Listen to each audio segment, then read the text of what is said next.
acho que todos nós já experimentamos a sensação de que alguma coisa começou bem, mas a partir de um determinado momento se desvia e acaba mal, ou às vezes muito mal.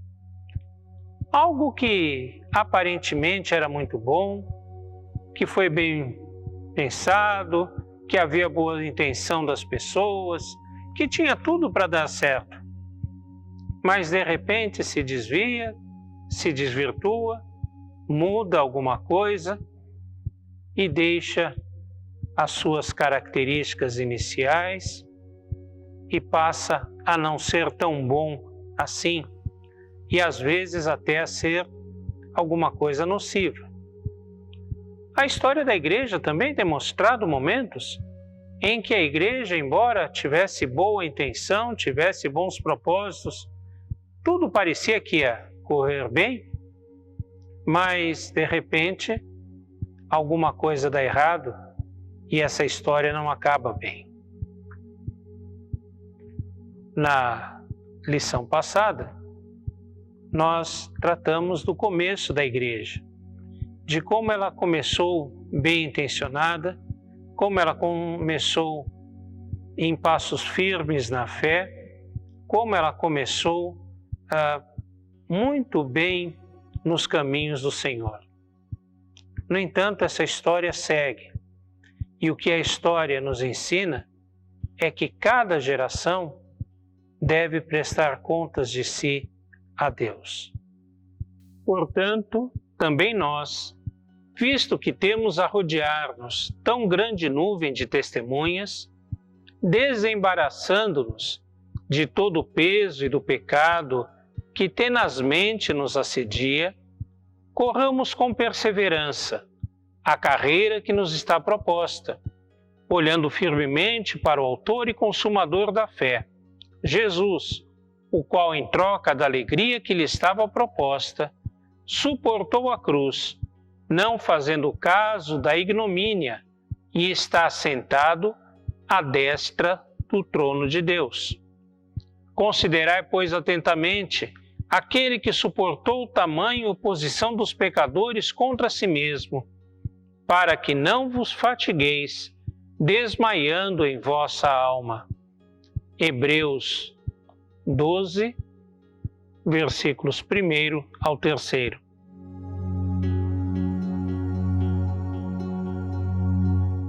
A igreja, que nasce em Jerusalém e se espalha pelo Império Romano, por toda a região do Império Romano, ou quase toda, principalmente o lado oriental, era uma igreja que crescia, mas crescia segundo o ensinamento, segundo a palavra, segundo as diretrizes do reino de Deus. E por conta disso, essa igreja não podia aceitar acriticamente todas as condições, todas as imposições do Império Romano. O Império tinha lá os seus interesses, muitas vezes não legítimos, muitas vezes desejos de dominação, de exploração das pessoas, e não estava importando com o seu bem-estar, apenas com o bem-estar do Império e da sua elite dominante. A igreja, por outro lado, tinha os interesses e tinha a palavra de paz, de justiça, de amor, de solidariedade, de vida do reino de Deus. Ela não aceitava que César fosse nomeado como Senhor e Deus. Jesus Cristo era o Senhor. Ele é o Filho de Deus. Ela não aceitava ou não podia aceitar a violência do exército, a violência da escravidão, a violência de uma sociedade que se construía sobre o sangue de muitos povos, de muitas pessoas. E, logicamente, embora ela buscasse a paz com o império, buscasse a paz com as autoridades, a paz com a sociedade, havia momentos em que era impossível não entrar em conflito. Era impossível se manter aliada de posturas da sociedade, de posturas do império, de posturas daquele mundo que vivia em pecado. E por isso, os cristãos eram muitas vezes colocados em conflitos com o império. E o império não era passivo a isso, não era indiferente aos cristãos. A igreja passa a ser perseguida, inicialmente com pouca força, com pouca violência, mas essa violência vai crescendo ao longo da história, até o momento em que cristãos são diretamente perseguidos, martirizados, são sacrificados em nome da sua fé, em nome da vida que eles pregavam, em nome de Jesus. Os cristãos, então, entram em confronto com o império, não que não buscassem a paz, mas porque o império tinha imposições que eram inaceitáveis aos cristãos. E era impossível aceitar aquele poder, um poder de morte, um poder de violência, assim colocando, assim expondo as pessoas à morte, ao sofrimento, à dor, à escravidão e a tantos e tantos outros tipos de sofrimento, de dor. Essa situação de perseguição vai crescer e a igreja, enquanto perseguida pelo império, vai crescendo também, crescendo por conta da sua fidelidade ao Evangelho, fidelidade a Deus, fidelidade ao reino de Deus. Mas é uma igreja que cresce nos subterrâneos do império. A igreja de Roma se reúne nas catacumbas, nas covas, nos cemitérios, em lugares onde ela não deveria ser procurada, exatamente porque era às escondidas que ela se reunia. Em outros lugares do império também, a igreja precisa se esconder, precisa viver quase que à margem, porque dizer-se cristão, se afirmar cristão, se assumir como cristão, era perigoso. Isso podia render até mesmo a morte, e mortes das mais difíceis, as mais doloridas, com punições terríveis, com castigos muito dolorosos. Isso vai perdurar até o século IV, quando a igreja, já bastante disseminada, vai se encontrar com um imperador romano. Esse imperador chama-se Constantino. Costuma-se dizer que a mãe de Constantino era cristã. Se isso é verdade, a igreja já tinha algum tipo de tolerância por parte do império. Mas, de fato, legalmente ela não era aceita, era proscrita, marginalizada. Mas numa noite, véspera de uma importante batalha que Constantino iria enfrentar,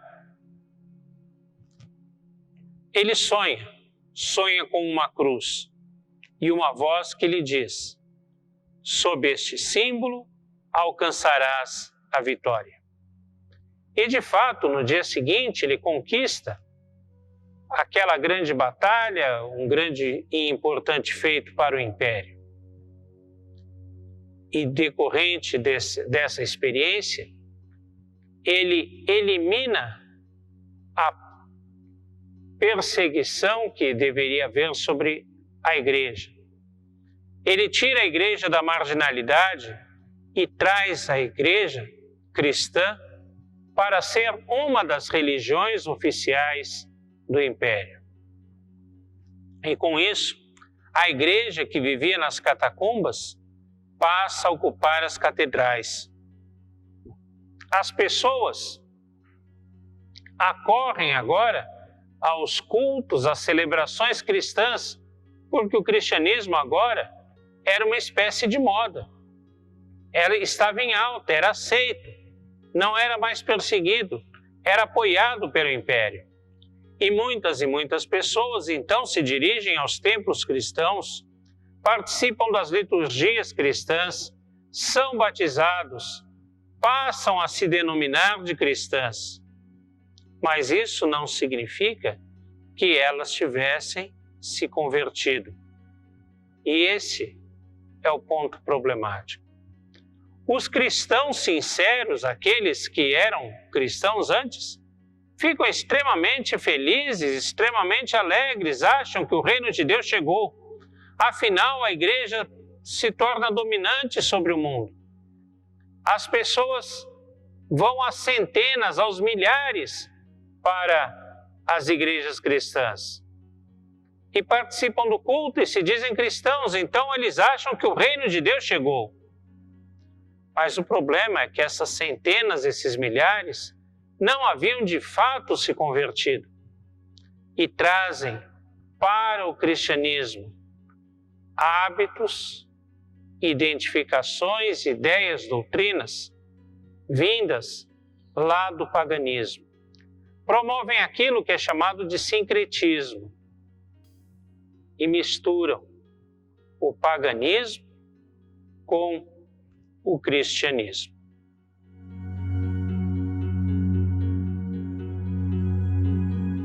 A igreja mudou completamente a sua situação. Ela saiu das catacumbas e passou a ocupar as catedrais. Ela deixou de ser uma minoria que vivia escondida para ser uma grande multidão que a ela acorria continuamente. As multidões participavam dos cultos cristãos, se diziam cristãos, eram batizados, e tudo isso fazia com que as pessoas, os líderes cristãos, sinceros até, pensassem que estava ali se concretizando o reino de Deus. Tudo aquilo que eles esperavam parecia que estava acontecendo. As pessoas estavam se tornando cristãs. E com isso, eles achavam que era chegado o reino de Deus. A igreja conquistava o poder do império, estava com o poder. E com isso, achavam que o reino de Deus era chegado. Só que acontecia uma coisa que mudava tudo. As multidões que acorriam para as igrejas, acorriam não porque tivessem legitimamente se convertido, não porque tivessem legitimamente abandonado as suas práticas, as suas crenças, a sua idolatria, tudo aquilo que faziam nas religiões pagãs. Acorriam porque simplesmente agora aquela igreja, aquele grupo, aquela religião era a igreja que o império estava apoiando. Então, por vários motivos, menos o de uma conversão, as pessoas iam para a igreja cristã, porque era uma espécie de moda, porque obtinham a boa simpatia do império, enfim, várias e várias razões. A igreja constrói grandes e belíssimas catedrais, e tudo parece que estava bem, mas não estava. O fato das pessoas irem para o cristianismo, para as igrejas cristãs, sem se converterem, fazia com que elas carregassem para dentro da igreja crenças e práticas do mundo pagão. Passavam a viver aquilo que nós costumamos chamar de sincretismo, que é uma espécie de mistura entre o paganismo e o que era de fato o cristianismo, ou basicamente o cristianismo.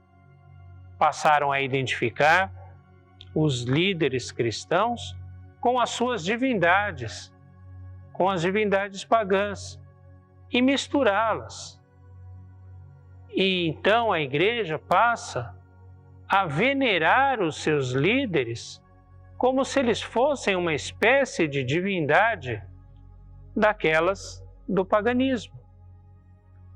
Começam a usar imagens desses líderes como objeto de culto, e não somente imagens, mas outros objetos. Começam a preservar e cultuar esses objetos como se eles fossem de fato sagrados.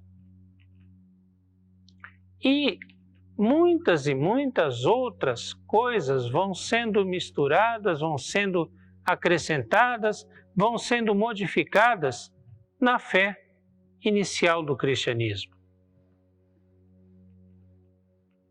A igreja, de pobre, passa a ser rica. A igreja, de perseguida pelo império, passa a ter o direito de perseguir aqueles grupos que não estivessem de acordo com o império e mesmo com ela, igreja cristã. E passa a exercer esse direito como se ele fosse legítimo, como se ele fosse verdadeiramente cristão. E então passa de perseguidora, ou de perseguida, melhor dizendo, a perseguidora. A igreja sofre uma profunda transformação, abandonando práticas, crenças de fé, de vigor, que eram as características daquela igreja nascente inicial, perseguida pelo império, marginalizada pelo império, e passa a viver como uma senhora, mas uma senhora distante das suas próprias raízes.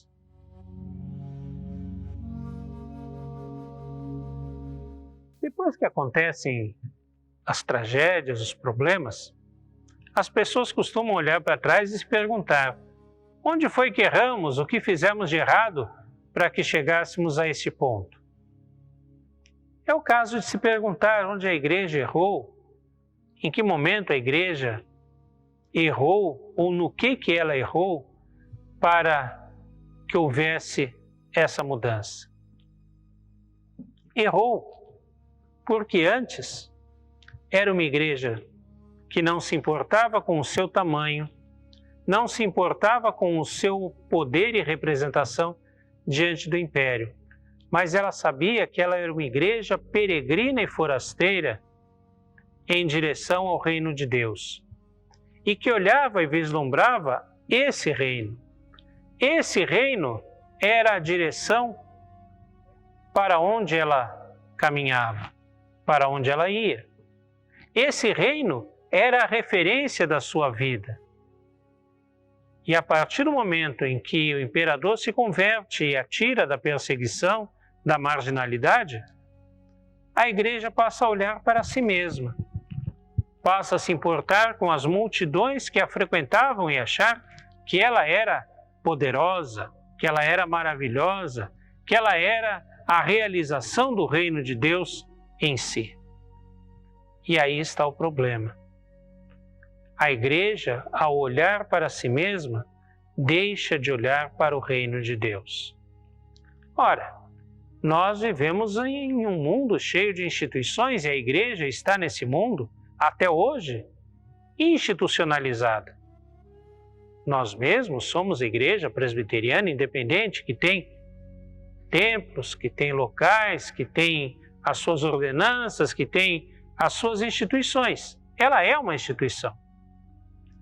Mas ela não pode olhar para si mesma como se ela mesma fosse o cumprimento das promessas do Senhor. Não. Nós precisamos colocar essa instituição a caminho do reino de Deus, ou como instrumento na construção do reino de Deus. O reino de Deus é o nosso objetivo. É para ele que olhamos. É Jesus o autor e consumador da fé. E é essa jornada que devemos fazer. É esse caminho que devemos percorrer. É olhando para Jesus e não olhando para si mesmo.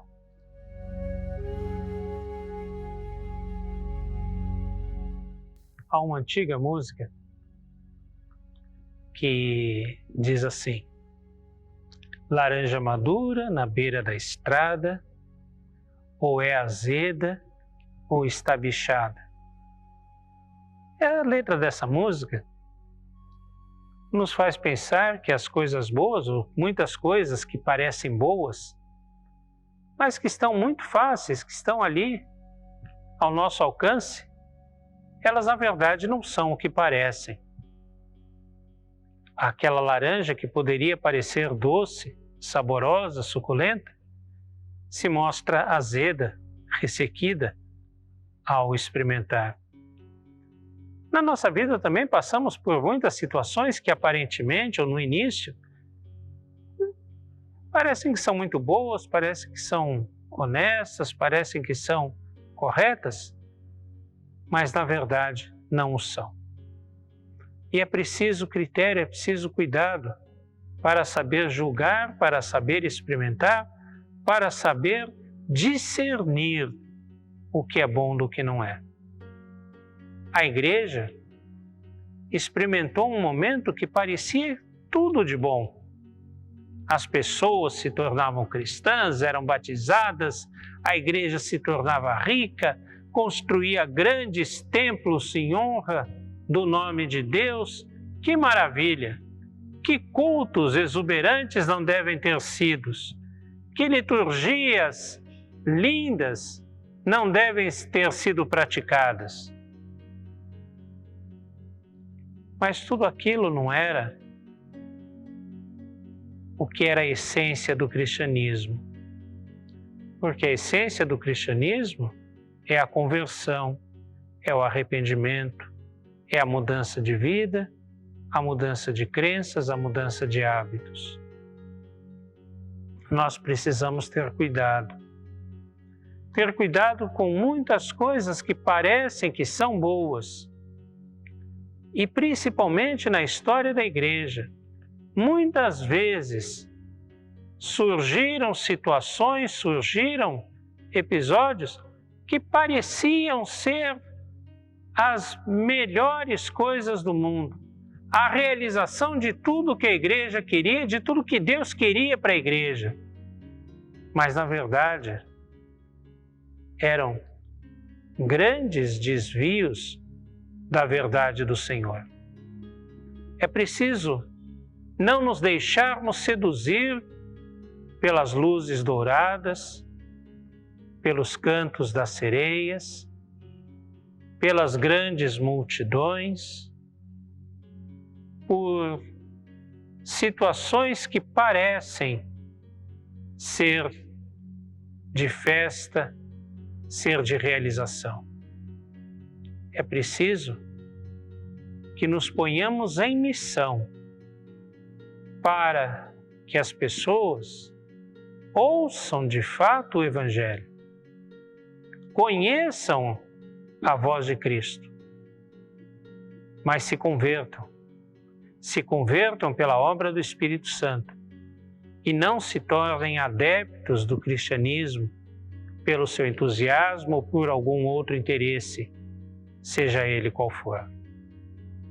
Não deixemos, não permitamos que coisas que aparentemente boas, mas que não o são, façam parte da vida da igreja, façam parte da história do povo de Deus outra vez.